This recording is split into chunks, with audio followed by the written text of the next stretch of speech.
할렐루야, 우리 하나님께 영광을 드리겠습니다. 할렐루야, 오늘 말씀 제목은 가장 귀한 복음 부활입니다. 우리 예수님이 부활하셨습니다. 우리 한번 크게 외쳐보겠습니다. 예수님이 부활하셨습니다. 예수님이 부활하셨습니다. 믿으십니까? 아멘. 다시 한번 예수님이 부활하셨습니다. 예수님이 부활하셨습니다. 아멘. 할렐루야. 왜 부활절이 좋을까? 부활이 좋을까? 달걀 먹으니까요. 달걀을 먹을 수 있고 또 맛있는 걸 먹을 수 있으니까 좋죠. 네, 예수님의 부활이 나의 부활이기 때문에 부활절이 좋은 것입니다. 우리 한번 따라 하십니다. 예수 부활, 나의 부활. 예수 부활, 나의 부활. 다시 한번 예수 부활, 나의 부활. 예수 부활, 나의 부활. 여러분, 예수님이 부활하셨다라는 것을 믿는 것은 천국이 있다라는 것을 믿는 겁니다. 또 영원히 살 수 있다라는 것을 믿는 것입니다. 예수님은 부활의 첫 열매가 되어 주셔서 처음에 열매가 사과가 맺히면 그 다음에는 계속해서 사과가 맺히듯이 예수님이 부활하셨기 때문에 예수님을 믿는 자는 누구든지 다 부활을 하게 됩니다. 그래서 오늘 본문 말씀에 예수께서 이르시되 나는 부활이요 생명이니 나를 믿는 자는 죽어도 살겠고 무릇 살아서 나를 믿는 자는 영원히 죽지 아니하리니 이것을 내가 믿느냐. 이 자리에 참석한 우리 주사랑교회 모든 성도들 다 부활에 동참하고 또 영생을 얻어 영원한 천국에서 주님과 함께 영원히 살 수 있는 저와 여러분 되기를 주님의 이름으로 축원을 드립니다. 부활이 없다면요 천국과 지옥도 없는 것입니다. 그래서 사도 바울은 이런 이야기를 했습니다. 부활이 없다면 가장 불쌍한 사람은 누구냐? 예수님을 믿는 사람들이다. 여러분 주일마다 모여가지고 이 소중한 시간에 예배를 드리고 부활이 없다면 예수님이 부활하지 않았다. 여러분 이 부활이 없고 천국과 지옥도 없고 그냥 죽으면 흙으로 돌아가고 아무것도 없다면 이 세상에서 어떻게 살든 사실은 상관이 없습니다. 악하게 살든 조금 착하게 살든 뭐 욕심쟁이로 살든 뭐 어떻게 살든 그냥 다 무로 돌아가고 아무것도 없다면 이 세상은 어떻게 보면 다른 사람들에게 피해를 주지 않는 선에서 그냥 인생을 막 살아도 상관이 없습니다. 여러분 근데 여러분 예수님을 믿는 이 자체가 쉬운 일이 아닙니다. 신앙이 들어가지요? 그러면 교회 오면은 주일 성수를 해야 된다라고 그래요. 그리고 또 어떻게 보면 또 헌금도 해야 되고 신앙이 좀 들어가면 11조 생활도 해야 된다고 그러고 수요 예배, 금요 예배, 또 새벽 기도 신앙이 깊어지면요 복잡해집니다. 이야 신앙이 어떤 분들은 신앙이 깊어질까봐 그래도 절기에만 나오시는 분들도 계시긴 한데 여러분 신앙이 깊어지면 깊어질수록 이게 참 힘들고 좀 어려운 부분도 없지 않아 있어요. 근데 만약에 부활이 없다면 새벽기도 열심히 하고 수요 예배 주일 성리 열심히 하고 헌금도 열심히 했는데 딱 죽었는데 아무것도 없어. 그럼 누가 가장 불쌍하냐? 예수 믿는 사람이 가장 불쌍한 사람. 한평생 투자했는데 죽고 나니까 아무것도 없어. 이거 정말 허무하고 황당한 것이죠.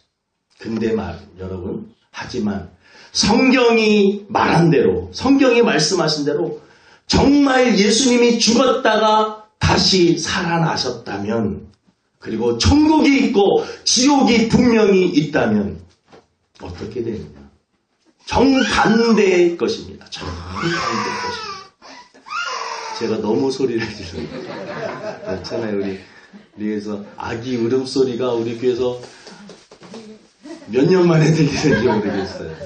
우리 성도들 조금 부지런히 조금 결혼도 하시고 사랑도 하셔서 아이를 좀 많이 낳았으면 좋겠습니다. 여러분 근데 정반대로 정말 이 천국과 지옥이 있다면 누가 가장 불쌍한 사람이냐? 예수님을 믿지 않는 사람들이 가장 불쌍한 사람입니다. 부자와 성경에 보면 나사로 이야기가 나오는데 부자는요 이 땅에서 하나님을 모르고 살다가 그냥 죽었어요. 미래에 대한 내세에 대한 대책 없이 살다가 죽었고 나사로는 가난하게는 살았지만 그래도 하나님을 믿었던 사람입니다. 부자가 지옥에 가서 하는 말. 내 형제들에게 내가 가가지고 그들에게 복음을 전할 수 있도록 죽으면은 이러한 고통스러운 것이 있다라는 거 우리 형제들에게 좀 전할 수 있도록 저를 한 번만 다시 살려갖고 그리고 제 혀에 너무나 지금 목이 마른데 갈증이 나는데 물 한 방울만 내 혀에 떨어뜨려 달라고 말합니다. 여러분 천국과 지옥이 없다면 저와 여러분들이 가장 불쌍한 사람이지만 천국과 지옥이 성경 말씀대로 진정으로 있다면 저와 여러분들은 여러분 수지 맞은 사람인 줄로 믿습니다. 최고의 축복을 받은 사람이 예수님의 부활을 믿는 사람들, 예수님의 십자가를 믿는 사람들입니다. 히브리서 9장 27절에 보니까 한 번 죽는 것은 사람에게 정해진 것이요 그 후에는 심판이 있다라고 말씀을 하고 있습니다. 사람들이 인생에 보면 어떻게 보면 다 준비하는 겁니다. 준비. 초등학교 때는 중학교, 중학교 때는 고등학교, 고등학교 때는 대학교. 요즘에 구급공무원 시험 그 경쟁률을 보니까 서울하고 지방하고 조금 다르더라고요. 지방은 그래도 한 11.2대 1 뭐 이렇게. 근데 서울을 보니까는요. 89.2대 1. 그러니까는 구급 공무원 되려면은요. 89명 중에서 한 명 뽑는 겁니다. 구급 공무원이 대단한 거예요.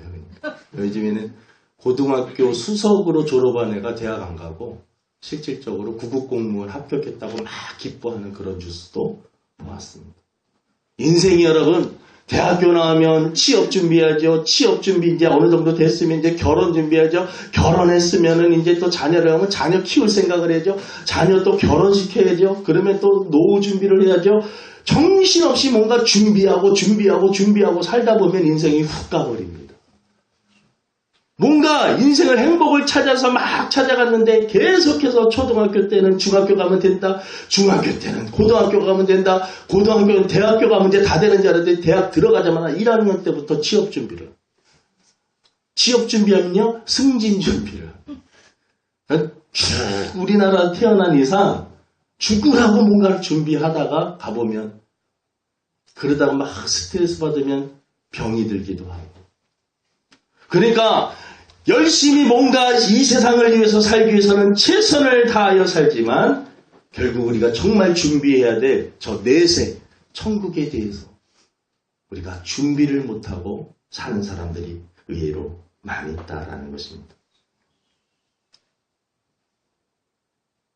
여러분 잔치집에는 못 가더라도 초상집은 꼭 가라라는 말씀이 있습니다. 왜냐하면 이 장례식장에 가면 그 영전 사진 앞에 이렇게 서면은요 아무래도 인생에 대해서 한 번 더 생각을 하게 됩니다. 지금도 수많은 사람들이 이 중환자실에 가면은요 이 생사의 기도에서 정말 수만 번 내가 내 힘으로 편하게 쉬기를 소망하는 그것이 소원인 분들이 얼마나 많이 있는지. 의식은 살아있는데 말을 못해서 사람들의 귀는 웅성웅성 다 들리는데 말을 못하고 움직이질 못해서 식물인간처럼 계신 분들도 얼마나 많이 있는지 모릅니다. 교통사고로 한 해 얼마나 많은 사람들이 죽습니다. 전 세계가 지금 아이스 테러로 막 공포에 떨고 있고 지금 저와 여러분들은 어떻게 보면 가장 위험한 미국의 이 트럼프 대통령이 우리들이 지금 상황이요. 어떤 사람들은 설마 이렇게 얘기도 하고 저도 그렇게 생각을 합니다. 설마 우리나라에 무슨 전쟁이 일어나겠는가. 트럼프 대통령도 그동안 있었던 북한과 미국과의 끊임없이 대화 또 지원 대화하다가 이제는 선포했습니다. 대화할 단계는 끝났다. 말로 할 수 있는 단계는 끝났다. 라고 말합니다. 그리고 주변 국가에 이 연맹했던 동맹했던 그 사람들에게는 이미 북한에 대해서 저들이 먼저 이렇게 다시 한번 그거에 대해서 우리들에게 신경을 건드리면 우리들이 선제 공격하겠다라고 하는 그러한 말도 했습니다. 지금 우리나라 그 대통령 후보들은 우리나라에서는 절대로 미국이 우리나라 동의 없이는 그거 못하고 당연한 말이죠. 우리나라 동의 없이 왜 미국이 자기들이 막 공격하고 우리나라를 전쟁터로 만듭니까? 근데 세계 정세는 힘의 논리에 의해서 움직입니다. 미국이 하겠다 그러면요, 그러면 안 되는데 하면서 쫓아갈 수밖에 없는 우리들이 그 나라의 힘입니다. 우리나라에 여러분 서울 한복판에 핵이 터지게 된다면 이거는 정말 말할 수 없는 끔찍한 일이 일어나는 거죠. 이러한 일이 없도록 우리들이 기도해야죠. 이 나라 이 민족이요 하나님 앞에 축복을 받아서 얼마나 성장하고 발전하고 경제적으로 발전했는지 몰라요. 그런데 많은 사람들이 발전과 동시에 우리나라에 들어온 건 타락입니다. 타락의 문화, 세속의 문화가 들어와서 우리나라를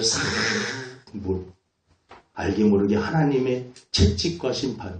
성경에 보면은요, 역사를 보면 끊임없이 성장하고 발전했던 그러한 사람들이 계속해서 성장하고 발전하면 좋겠는데 거기에 꼭 타락이 따라요. 타락이 따라요. 그러면 하나님이 심판하시는 그러한 모습이 있습니다. 그래서 우리들은 이 시기를 그냥 우습게 생각하면 안 되고 나라와 민족을 위해서 진정으로 기도를 해야 될 테입니다. 개인적으로 사람들이 죽어가는 것도 황당하게 죽는 경우도 많습니다. 우리나라에서 일어난 일은 아니지만 중국에서 아파트에 사는 아들과 아들이 막 핸드폰을 이렇게 하고 있어요. 아버지가 너 공부지 마라 자식아 핸드폰만 만지지 말고. 그러니까 아들이 지금 나 이거 해야 돼요. 말도 안 되는 거죠. 다 우리나라 현실입니다. 근데 중국에서도 아이가 핸드폰만 만지고 있으니까 아빠가 화가 나가지고 핸드폰을 딱 빼놔갖고 아파트 창문 밖으로 던져버렸어. 그 아들이 핸드폰 그거 죽는다고 쫓아서 아파트에서 떨어져 죽어버렸어. 그 아들이 미안하다. 그러니까 그 아버지가 미안하다. 그냥 핸드폰 하게 놔둘걸. 내가 너를 죽였구나. 우리나라에도요. 만약에 부모님이 핸드폰 뺏어갖고 던지면 뛰어내릴 애들 얼마나 많은지 저 걱정입니다. 탤런트 김 씨는 66세밖에 안 됐는데 돈으로 지금 암이 얼마나 사람들을 피는지 모르겠어요. 우리 전도사님 김영숙 전도사님도 좋지 않은 좀 암이 걸리셨어요. 진단받아갖고 내일 모레니까 수술을 하신대.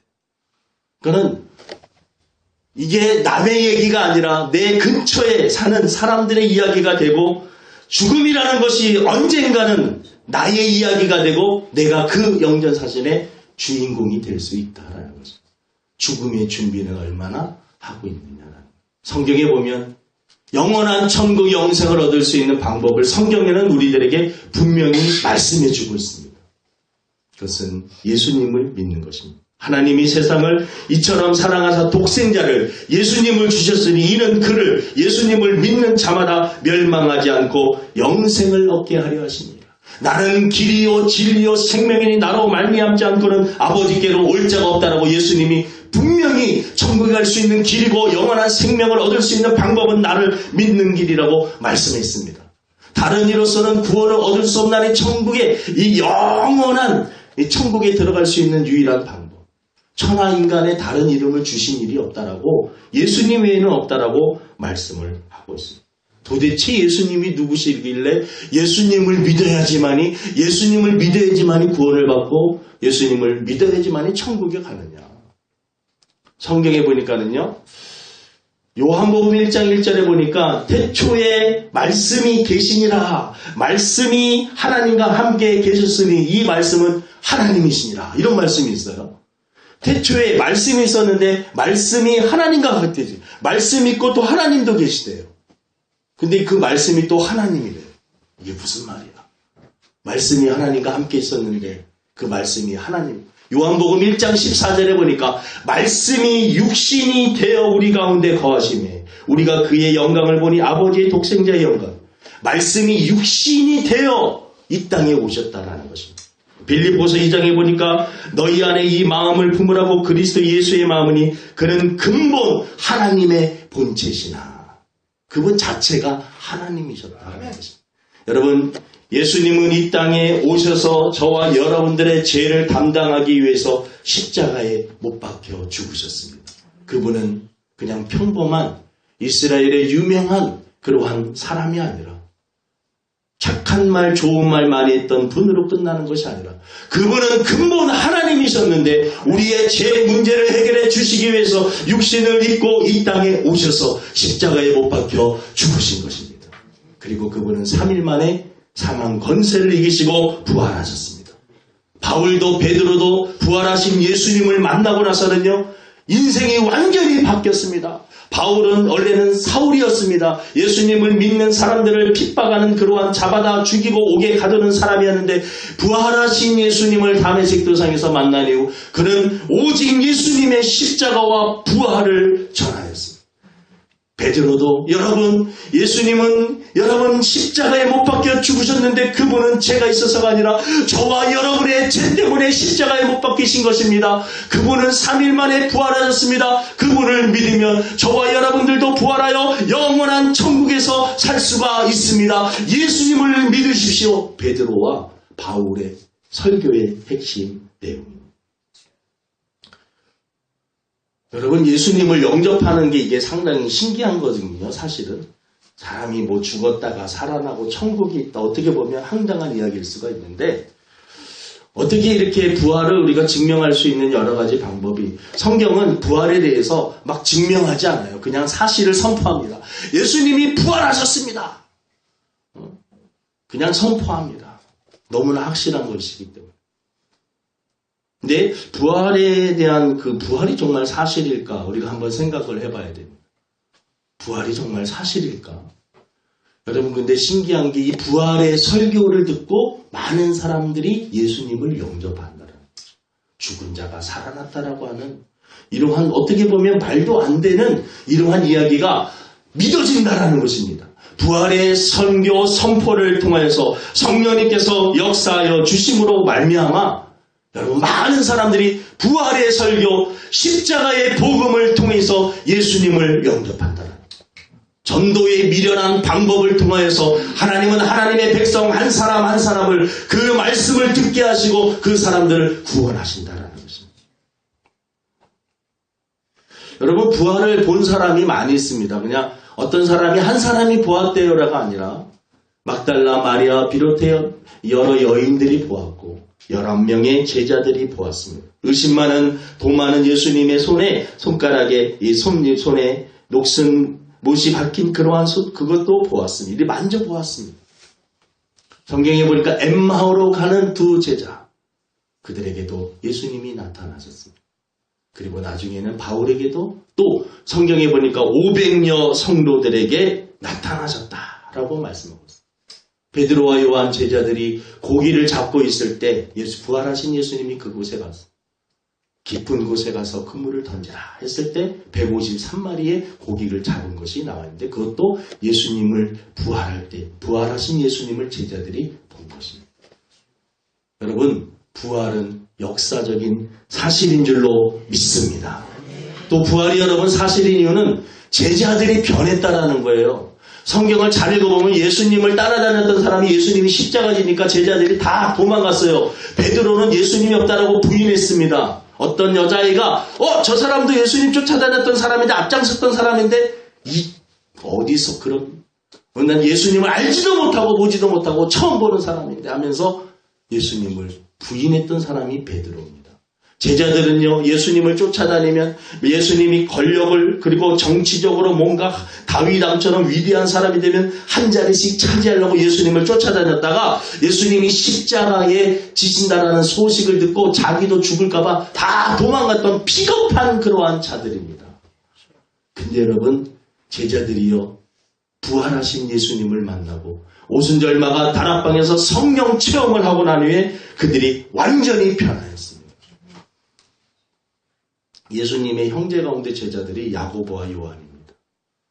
그 예수님이 부활하시기 전에 그 야고보와 요한은 예수님을 쫓아다니긴 했지만 얼마나 욕했는지 몰라요. 우리 가족에 정말 미친 사람이 나타났다. 이단의 개수가 나타났다라고 막 욕했던 사람. 이 사울이라는 사람도 얼마나 예수님을 핍박했던 사람입니까? 그런데 이 제자들이 변화했습니다. 제자들이 여러분 부활하신 예수님을 만나고 그리고 성령 체험을 하고 나서는 그들의 삶이 완전히 변했습니다. 사내들인 공회에서 그 당시에 제자들에게 다시는 예수님에 대해서 십자가든 부활이든 예수님에 대해서 말하는 사람은 다 감옥에 가두고 생명을 다 앗아가겠다. 그때 여러분 이 베드로와 요한이 대답한 말이 유명합니다. 내가 하나님 앞에서 너희의 말을 듣는 것이 옳으냐 하나님의 말씀을 듣는 것이 옳으냐 너희가 판단해봐라. 너희들이 아무리 전하지 말라고 해도 나는 이제 죽으면 죽어도 괜찮다. 우리가 보고 들은 것을 말하지 않을 수 없다. 나는 말할 수밖에 없다라고 선포를 하면서 이제 여러분 죽어도 괜찮다라는 그러한 신앙으로 완전히 변화했습니다. 어떤 사람들은 제자들이 종교 하나 만들어내려고 짠 거야. 여러분 거짓말을 위해서 자기 생명을 바치는 사람이 있습니까? 제가 보시기에 제자들이 마지막 다 삶은 어떻게 됐을까? 제자들의 삶이 거의 다 순교입니다. 다 순교했어요. 베드로는 예수님이 십자가를 이렇게 졌는데 자기는 예수님처럼 감히 예수님처럼 똑바로 질 수가 없어서 거꾸로 십자가에 져갖고 베드로는 순교했습니다. 바울도 결국은 잡혀서 참수형 당했습니다. 야고보는 구타당해서 뇌손상이 되어서 또 순교했습니다. 안드레는 십자가를 수직으로 일자로 세워진 곳에 이렇게 해갖고 잡혀 이렇게 순교했습니다. 의심 많은 도마는 창으로 죽임을 당하였고 누가는 목이 매달려서 나무에 목이 매달려서 그는 순교를 당했습니다.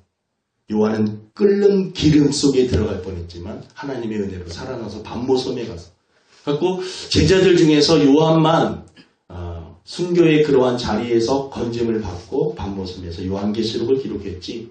여러분 한번 검색해 보세요. 예수님의 제자들의 삶은 90%가 다 순교입니다. 복음을 전하다가 순교하였습니다. 거짓을 위해서 정말 부활이 없다는 자기냐 종교 하나 만들어내기 위해서.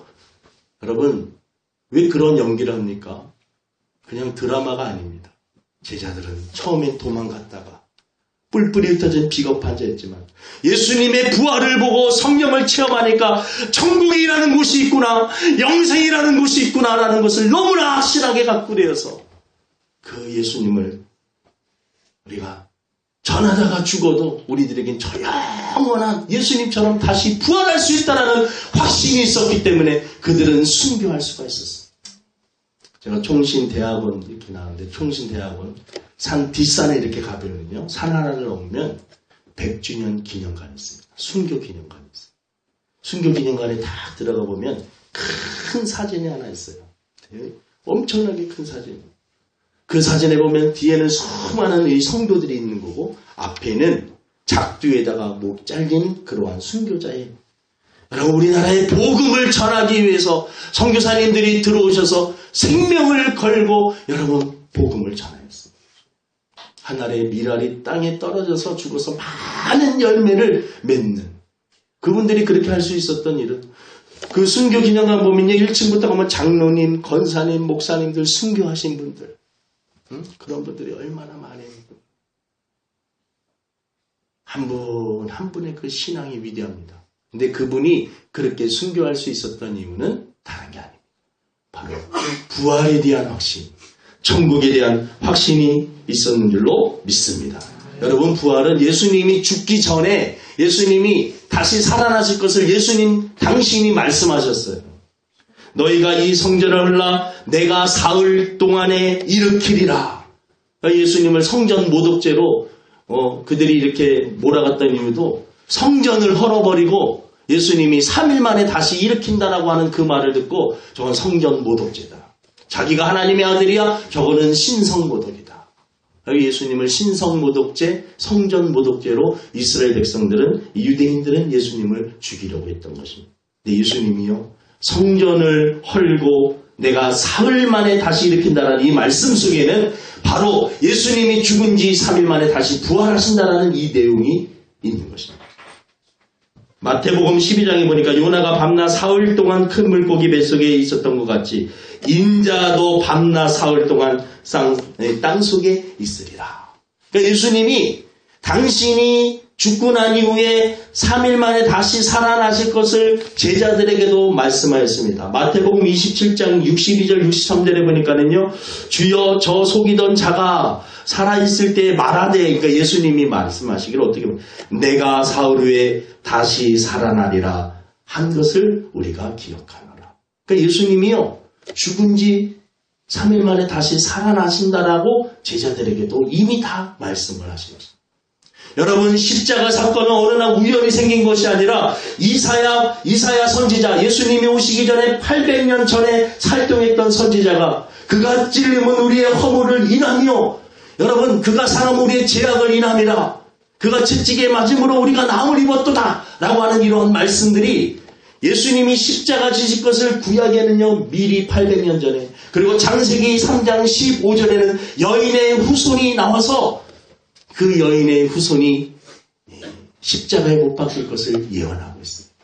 그러니까 우연히 십자가 사건과 부활 사건이 역사적으로 그냥 우연히 일어난 것이 아니라 성경대로 예수님은 이 땅에 오셨고, 성경대로 십자가에 못 박히셨고, 성경대로 부활하시고 승천하시고, 성경대로 예수님은 다시 오신다라고 말씀하신 줄로 믿습니다. 이 자리에 참석한 저와 여러분, 어떻게 보면 여러분 오늘 이 설교가 여러분들에게는 그냥 일상적인, 그리고 그동안 잘 알고 있었던 말씀처럼 들릴 수도 있습니다.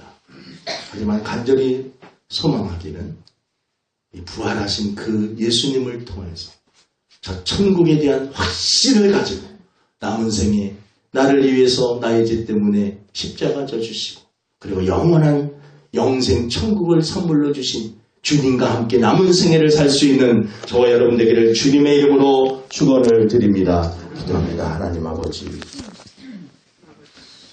오늘 부활주의를 맞이하여서 하나님 부활의 참된 의미를 다시 한번 생각할 수 있도록 은혜를 베풀어 주시니 감사합니다.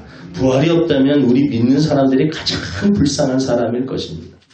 하지만 부활이 있다면 저희들은 너무나 큰 어마어마한 영원한 천국에서 사망도 없고 슬픔도 없고 고통도 없고 하나님 너무나 좋은 곳에서 영원토록 살 수 있다고 말씀합니다. 예수 그리스도 그분을 믿음으로만이 저 천국에 들어갈 수 있다고 말씀하였사오니, 이 자리에 참석한 모든 성도들, 이 땅에서 앞일을 준비해야 될 것이 너무나 많이 있지만 우리의 인생을 준비하면서 또 저 천국을 진정으로 준비할 수 있는 저희들이 되게 도와 주옵소서. 감사하며 예수님의 이름으로 기도드립니다. 아멘.